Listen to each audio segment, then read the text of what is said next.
Hello, everybody. Thank you for tuning into the Mixed Texan Report.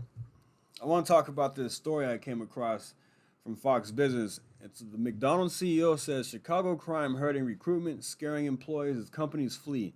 City in crisis. We see Chicago's turned to a war zone. Murders every weekend. It seems like the murders are just out of control. Mayor Lori Lightweight, aka Beetlejuice, seems like she's doing nothing to stop violent crimes in the city, and people are fleeing, businesses are fleeing, and people don't want to work there because of the conditions. So let's check out this video first. It's a couple minutes long, and it's a lady talking about how she has a small business in Chicago and she's considering leaving because of the crime. Check it out. Business owner in Chicago. She says the crime has become a daily problem for her. Teresa Ging is the owner of Sugar Bliss in Chicago, and she joins me now. Great to have you this morning, Teresa. Let's talk about the crime. How has it affected your business? Yeah, I've been in Chicago for about 15 years. We're just seeing the crime escalate. Now it's like every week there's a couple incidences, and it's just not great. Last Friday, we had a man come in and destroy stuff off a counter, attempt to steal a purse until we snatched it back, and try to assault someone. And it took 40 minutes for the police to come. And as of a week from now, it's no response from the mayor. So who do you blame for this? Are city officials to blame? Yeah, I mean, it's definitely coming up from leadership. I blame the mayor. There's just no priority of crime. This is a great city, and you need to figure out the crime. I also blame the state's attorney, Kim Fox. She passed the no cash bail, which, as we know in New York, that happened a couple years ago, and crime has escalated, and that's just going to happen in Chicago as well.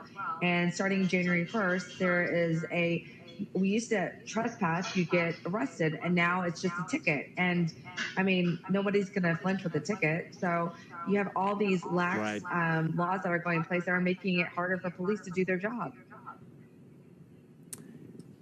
Because of all of this, Teresa, could you maybe be forced to move, shut down the business, move somewhere else? So, I mean, I've had my store for 15 years in the downtown loop. We've, survived recession, survived COVID. We're coming out of COVID, and I don't want to shut my business down in the loop. And we've gotten numerous phone calls, emails since last Monday. But I want the city to actually take responsibility for this and the leadership. And if they don't do it quick enough, I am going to look at moving my business. We're looking at manufacturing and co-packers for our new cookies that we just recently launched in retailers. And I will take my business to a city or state that has a well-funded police, and the crime rate is not as crazy as Chicago. Okay. All right, so you saw that video right there. And there was this crazy guy who pushed things off the counter for whatever reason. Then he snatched a couple of purses. I mean, these people are out of control because they know that there are no consequences for this, or the consequences are very minimal. And so they do these crazy acts of, this criminal activity. So this lady has been there 15 years. She doesn't want to leave her business because she doesn't want to shut it down because she's been in Chicago for 15 years. She's made it through COVID, made it through a recession, and that's great. And then, so she feels like crime, if she can get through this. But the thing is, crime is different from COVID, and crime is different from a recession. You can make some changes, you can adjust somewhat, and you can find ways to thrive in those kind of environments. But when you're talking about crime, you're talking about a totally different issue. This is why crime is so important for me, because crime, it could be life or death. It's not a partisan issue. Crime is a bipartisan issue. And she talked about some of the things that are going on in New York and some of the things that the Illinois state, the government in Illinois passed, which takes effect January 1st with no cash bail and things like that. So this is going to be even worse in Chicago. Chicago is a war zone, like I said. People don't feel safe there. And I want to get to the story in this Fox Business piece, the CEO of McDonald's told business leaders in Chicago that tough economic conditions, including rising crime, have made it more difficult to attract employees, and suggested the city does not have an adequate plan in place to address the issues and prevent companies like his from joining the growing list of companies that have fled the Windy City.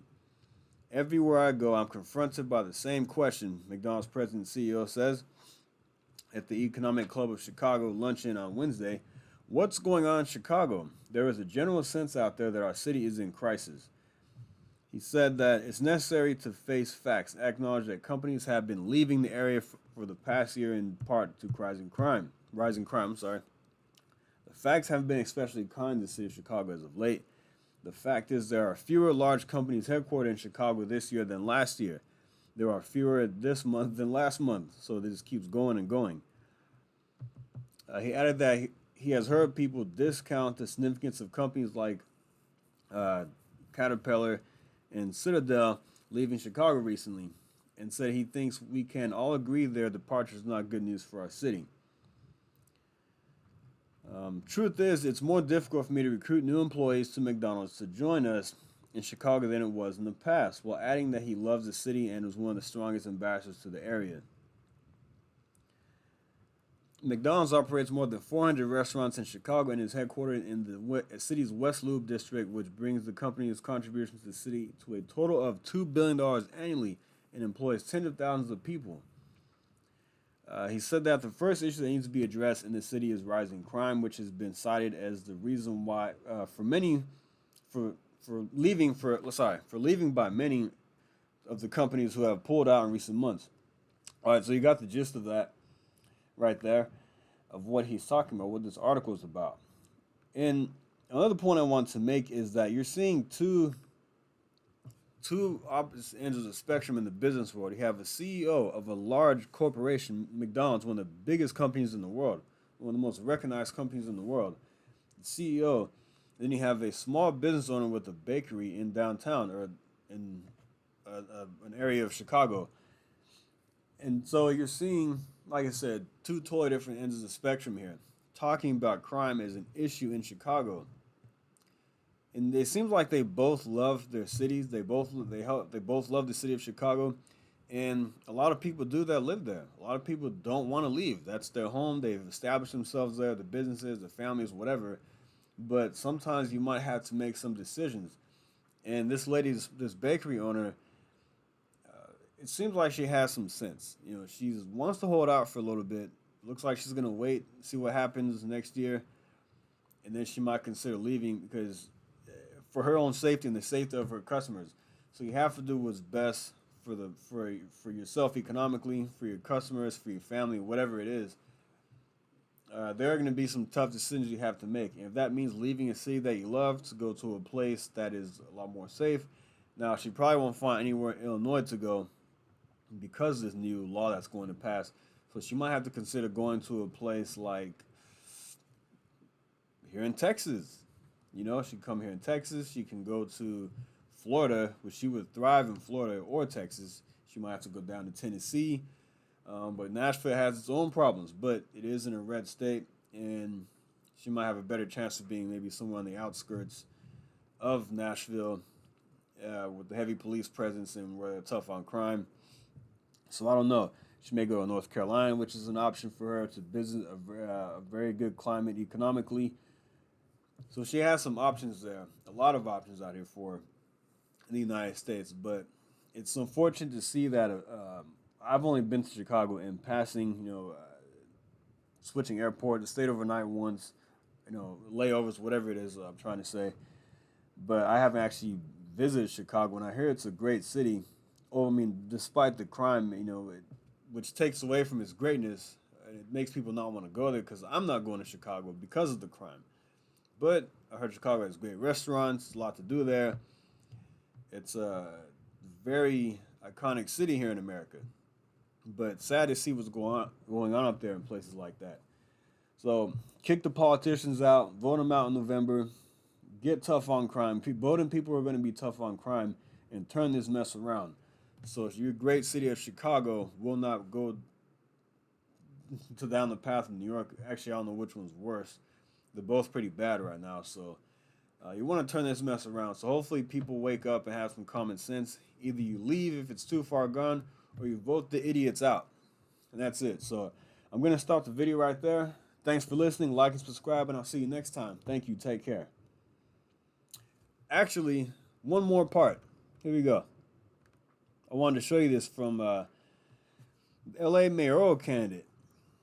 That's what she had to say about being robbed, her home being broken into. Angelenos all around the city are not feeling safe, and I did feel safe until my safety was shattered.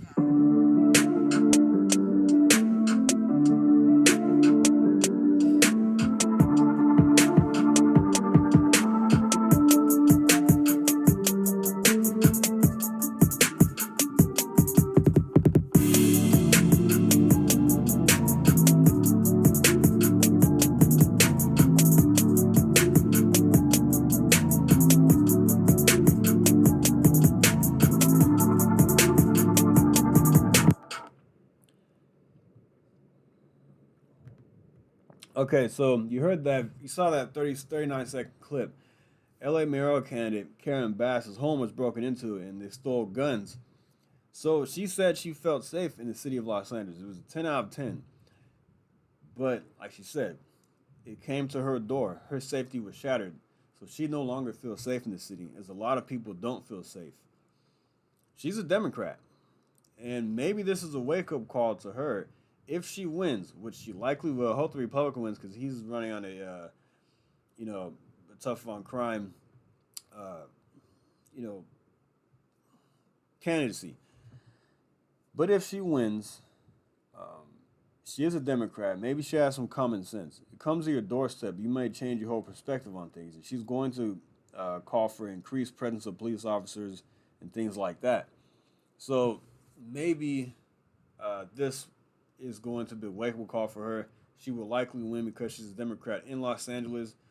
But here in Dallas, no, I don't live in Dallas, but I live near Dallas. But the Dallas mayor is a Democrat, but he's not a far-left loon. The guy is cracking down on crime, and he seems to have some common sense. He seems to be a level-headed Democrat. So kudos to Dallas Mayor Eric Johnson. I'll talk about that on my other channel, Mixed Text and Politics. I'll post a link below if you want to check it out. I'll make a video for that later on. But, yeah, crime is a big issue, everybody. So get out there and vote November 8th. Right now, the best thing to do is vote for Republicans and get these left-wing lunatics off of out of office. All right, guys. Now I'm going to end the video. Take care.